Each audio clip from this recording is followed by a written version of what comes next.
లేకపోతే ఆంధ్రప్రదేశ్ ప్రభుత్వం తల్లికి వందనం పథకం సంబంధించి జీవో జారీ చేసింది. ఏదైతే 2024 ఎన్నికలకు ముందు ఈ కూటమి పార్టీలు ఇచ్చినటువంటి హామీలు, మేనిఫెస్టోలో పెట్టినటువంటి హామీలకు సంబంధించి ప్రధానమైనటువంటి హామీగా తల్లికి వందనం అనేటువంటి పథకం. అంటే ప్రతి విద్యార్థికి కూడా 15,000 రూపాయలు, 1వ తరగతి నుంచి మరి ఇంటర్మీడియట్ ఫస్ట్ ఇయర్ వరకు ఉన్నటువంటి విద్యార్థులందరికీ కూడా తల్లికి వందనం పథకం కింద 15,000 రూపాయలు.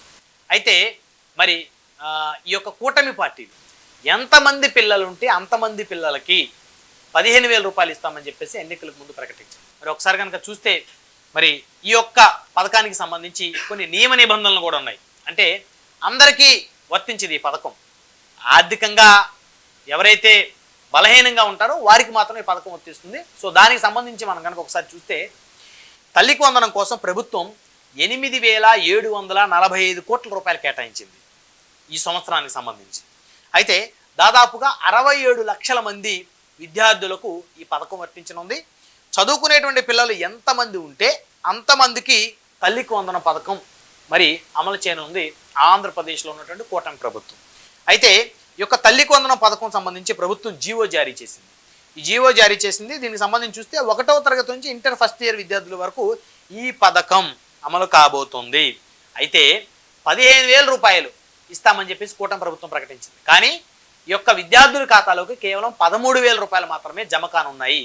మిగతా 2,000 రూపాయలు పాఠశాల నిర్వహణ సంబంధించి మరి విద్యా సంస్థల నిర్వహణ కోసం కలెక్టర్ ఆధీనంలో ఉన్నటువంటి ఖాతాకు మళ్లించబడతాయి. సో మిగతా 13,000 రూపాయలు నేరుగా తల్లుల ఖాతాలోకి జమ చేయబడుతుంటాయి. ఎవరైనా తల్లిదండ్రులు లేని విద్యార్థులు ఎవరైనా ఉంటే వారి ఎవరైతే గార్డియన్గా ఉన్నారో వారి ఖాతాలోకి జమ చేయబడతాయి. ఇది ఆంధ్రప్రదేశ్ ప్రభుత్వం తీసుకున్నటువంటి నిర్ణయం.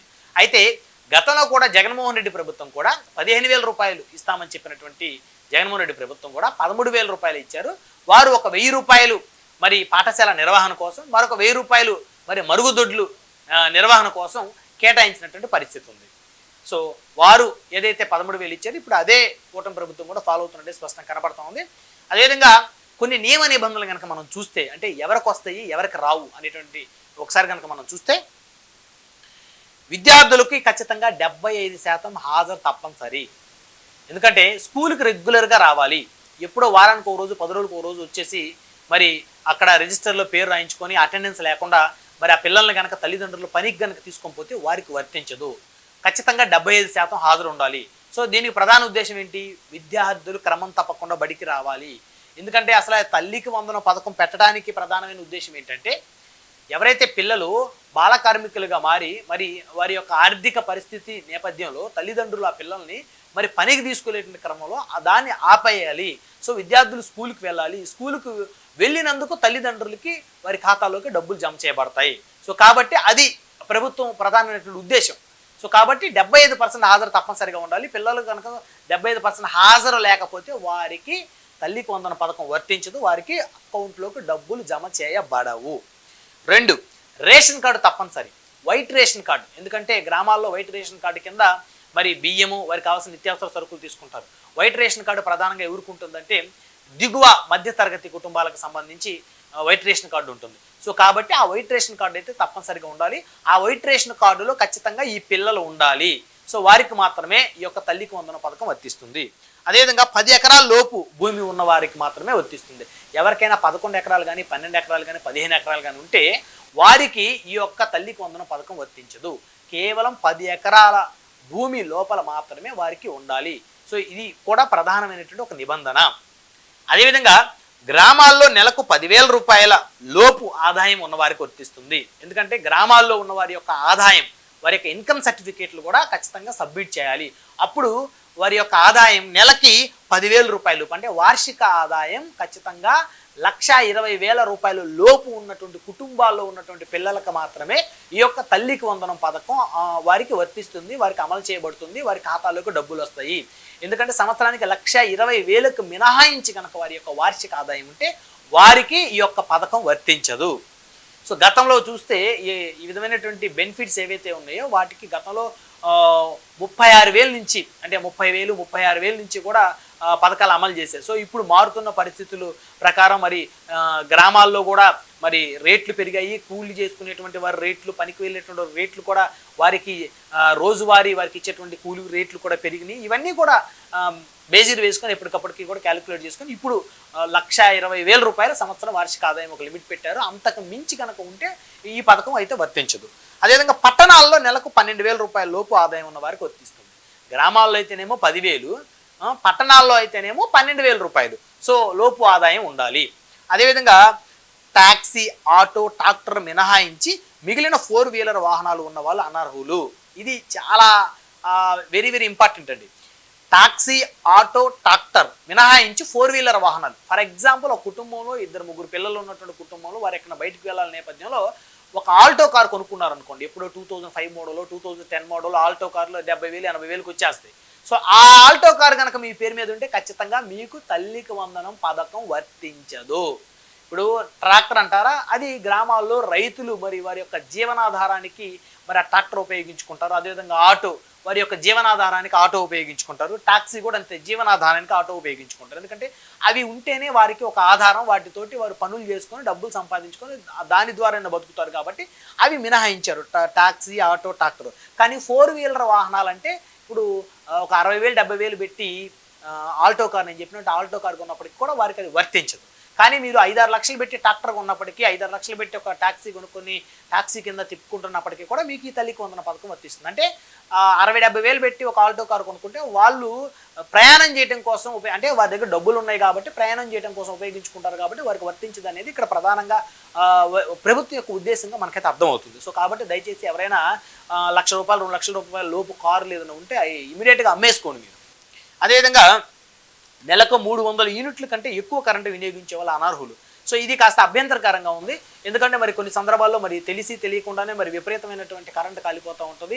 సో కరెంటు ఎక్కువ వినియోగించేటువంటి పరిస్థితులు, ఎందుకంటే చిన్నపిల్లలు ఉన్నటువంటి పరిస్థితుల్లో గ్రామాల్లో మరి కొంతమంది కూలర్లు, ఎయిర్ కూలర్లు, ఏసీలు పెట్టుకున్నటువంటి పరిస్థితుల్లో మరి ఎక్కువ కరెంటు ఛార్జ్ అవుతుంది. సో కాబట్టి 300 యూనిట్ల కంటే ఎక్కువ కరెంటు నెలకు 300 యూనిట్ల కంటే ఎక్కువ కరెంటు కనుక వినియోగిస్తే పొరపాటున ఒక్క నెల వినియోగించినా మరి ఈ పథకం వర్తించదు అనేటువంటిది అయితే ఇక్కడ ఉద్దేశంగా కనపడుతుంది. సో కాబట్టి కరెంట్ అయితే తక్కువ కాల్చుకోండి.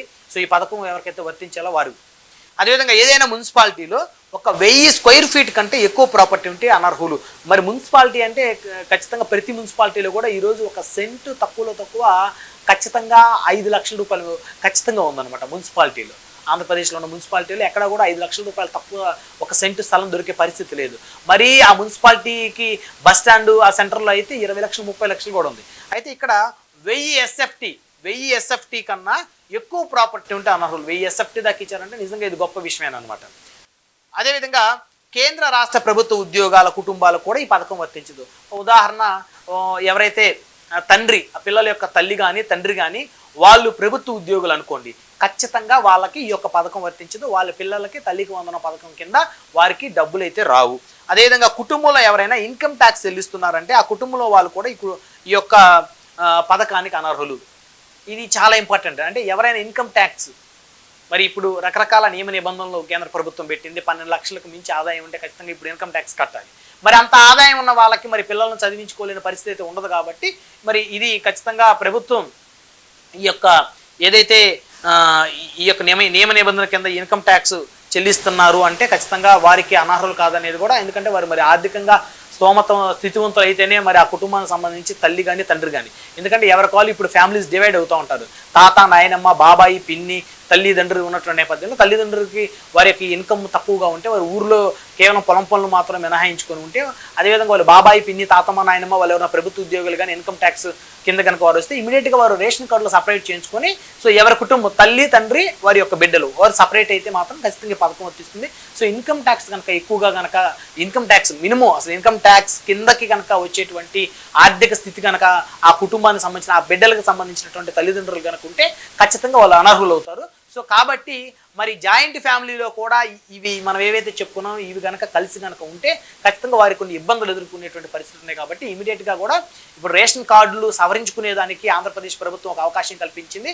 సో కాబట్టి ఈ యొక్క జాయింట్ ఫ్యామిలీస్లో ఉన్నటువంటి ఎవరైతే ఫ్యామిలీస్ ఉన్నాయో ఎవరి కాళ్ళు సపరేట్ అయిపోతే ఆ యొక్క బిడ్డలు ఎవరైతే ఉన్నారో స్కూల్కి వెళ్ళేటువంటి పిల్లలు వారి యొక్క తల్లిదండ్రుల యొక్క ఆర్థిక స్తోమతని, స్థితిగతుల్ని, వారి యొక్క సంపాదనని, వారి యొక్క వార్షిక ఆదాయాన్ని, వారి కుటుంబానికి సంబంధించి వారు నెలకి 300 యూనిట్ల కన్నా ఎక్కువ విద్యుత్తు కనుక ఛార్జ్ చేస్తే ఖచ్చితంగా ఆ వారికి కొన్ని నియమ నిబంధనలు అయితే ఈ యొక్క పథకం కింద ప్రభుత్వం అయితే చూస్తున్న పరిస్థితి ఉంది. కాబట్టి చాలా జాగ్రత్తగా మరి ఈ పథకం రావాలంటే ఖచ్చితంగా వారు దిగువ మధ్య తరగతి చెందినటువంటి కుటుంబాల వారైతేనే ఈ పథకం వస్తుంది, లేకపోతే ఈ పథకం వర్తించదు. అయితే ఇటు ప్రతిపక్షాలు మాత్రం 15,000 ఇస్తామన్నటువంటి కూటమి ప్రభుత్వం 2,000 రూపాయలు కట్ చేసింది, 13,000 ఇస్తారని చెప్పేసి అయితే వారైతే ప్రచారం చేస్తా ఉన్నారు. అదేవిధంగా కొంతమంది లబ్ధిదారులకు రావటం లేదని చెప్పేసి కూడా ప్రచారం చేస్తున్నారు. కేవలం 67 లక్షల మంది మాత్రమే వస్తున్నాయి, 85 లక్షల మంది వరకు కూడా లబ్ధిదారులు ఉన్నారని చెప్పేసి ప్రతిపక్షాలు అయితే కూటమి ఈ పార్టీల మీద అయితే దుమ్మెత్తిపోస్తా ఉన్నాయి. సో ఏదేమైనప్పటికీ కూడా ఇప్పుడు మనం ఏవైతే కొన్ని నియమ నిబంధనలు చెప్పాం ఇవన్నీ కూడా ఖచ్చితంగా చూసుకోవాల్సిన బాధ్యత తల్లిదండ్రుల మీద ఉంది.